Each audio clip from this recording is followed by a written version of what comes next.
ഇത് 1:10 almost 1:10 above risk reward കിട്ടിയിട്ടുണ്ട്. ഒരു ചെറിയൊരു സ്കാൽപ്പ് എൻട്രിയിലേക്ക് വേണമെങ്കിൽ മാർക്കറ്റിൽ എൻ്ററാൻ പറ്റും. ചെറിയൊരു സ്റ്റോപ്പ് ലോസ് വെച്ചിട്ട് മാർക്കറ്റിൽ ഒരു സ്കാൽപ്പ് എൻട്രി എൻ്ററാൻ പറ്റും. 1:2 റിസ്ക് റിവാർഡ് ഫസ്റ്റ് ടാർഗറ്റ് വെച്ചാൽ മതി. വെയിറ്റ് ചെയ്ത് നോക്കാൻ റിസൾട്ട് തന്നെ വരും നോക്കാം. ഇപ്പോൾ നേരത്തെ എടുത്ത ട്രേഡ് അല്ലെങ്കിൽ സ്കാൽപ്പ് ട്രേഡ് ടാർഗറ്റ് ഹിറ്റ് ചെയ്യാനായിട്ടുണ്ട്. അപ്പോൾ ഇനി നിങ്ങൾക്ക് സ്റ്റോപ്പ് ലോസ് ട്രയൽ ചെയ്യാൻ പറ്റും. ഇനിയിപ്പോൾ നിങ്ങൾക്ക് ഈ ട്രേഡിൽ 0 റിസ്ക് ഇല്ല. ടാർഗറ്റിൻ്റെ അടുത്ത സ്റ്റോപ്പ് ലോസ് വെക്കേണ്ടത് ഒരു ഈ ലെവലിൽ മാർക്കറ്റിൽ പ്രോഫിറ്റ് ബുക്ക് ചെയ്യുന്ന പോലെ മാക്സിമം ടാർഗറ്റ് ട്രയൽ ചെയ്തുകൊണ്ട് അപ്പോൾ അതിലേക്ക് ഇങ്ങനെ പോകുന്ന മാർക്കറ്റ് ഒരിക്കലും ബെൻഡ് ആകാൻ പാടില്ല. മാർക്കറ്റ് നേരെ ഇങ്ങോട്ട് തന്നെ പോകണം. കോൺസെപ്റ്റ് പ്രകാരം ഇങ്ങോട്ട് തന്നെ പോകണം. മാർക്കറ്റ് എന്ത് ചെയ്യുന്നുണ്ട്? മാർക്കറ്റ് താഴേക്ക് പോയിട്ടുണ്ട്, കോൺസെപ്റ്റിലേക്ക്, അതായത് ഈ ഡൗൺ സൈഡിലേക്ക് പോയിട്ടുണ്ട്.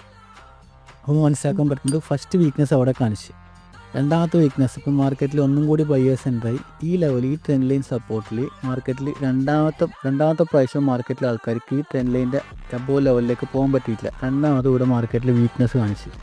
അപ്പോൾ ഈ ലെവൽ മാർക്കറ്റ് ഒന്നും കൂടി റീടെസ്റ്റ് ചെയ്ത് ഒരു വീക്ക്നെസ്സും കൂടി കാണിച്ച്, അതായത് ഡബിൾ ടോപ്പ് ഉണ്ടാക്കി. മാർക്കറ്റിലിവിടെ ഡബിൾ ടോപ്പ് ഉണ്ടാക്കി മാർക്കറ്റ് എന്ത് ചെയ്ത് മാർക്കറ്റ് ഫുൾ വന്നു. ബയേഴ്സിൻ്റെ ട്രെൻഡ് മൊത്തം വീക്കർ ആയിക്കൊണ്ടിരുന്നു. അപ്പോൾ നമ്മൾ ഇവിടുന്ന് ഒരു എൻട്രി പോസിബിളായിട്ടുള്ള എൻട്രി എടുത്ത് സ്റ്റോപ്പ് ലോസ് ലോജിക്കായിട്ട് സ്റ്റോപ്പ് ലോസ് വെച്ച് ഈ ലെവലിൻ്റെ മുകളിലേക്ക് പോകണമെങ്കിൽ മാർക്കറ്റ് അപ്പ് സൈഡിലേക്ക് പോയിരുന്നു. അപ്പോൾ ഈ ലെവലിലേക്ക് റീടെസ്റ്റ് ചെയ്ത് മാർക്കറ്റ് നാക്കി ടാർഗറ്റ് ഹിറ്റ്.